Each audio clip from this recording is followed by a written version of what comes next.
My name is Peter Jacobs, pilot of Angel 7, and I'm here to explain to you a little bit about the L-39 aircraft that I'll be flying today. The two main landing gear of this airplane are very similar to the landing gear that are used on all of the Soviet Union's MiGs and other fighter aircraft.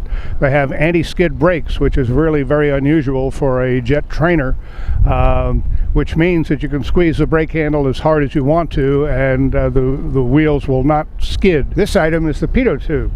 It sticks out so far so that it is free of air turbulence from the tip tank or from the fuselage of the airplane, and it measures the air going into it and converts that into an indication in the panel of our airspeed. Our airspeed indicator is driven by the air that goes through that pitot tube. This is the tip tank, normally a fuel tank in this airplane, an auxiliary fuel tank.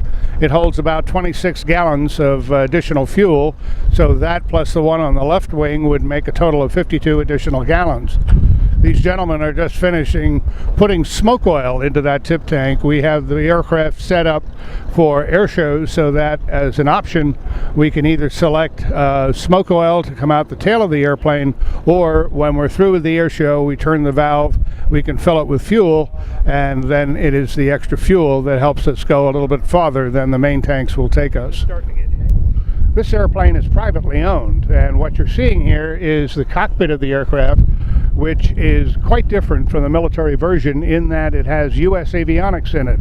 It's got a GPS system, a U.S. transponder, U.S. radios, weather downloaded from the satellites, so that in flight I can see if there are any storms or any lightning activity around me.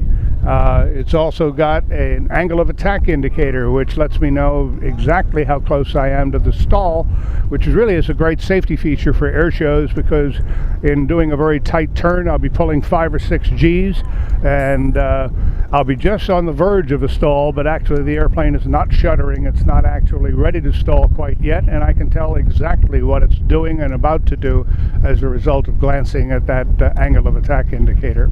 So it's a fairly sophisticated cockpit for a jet trainer, much more sophisticated than the ones that were in use originally in the Soviet Union and the other East Bloc countries, where it still serves as their primary jet trainer.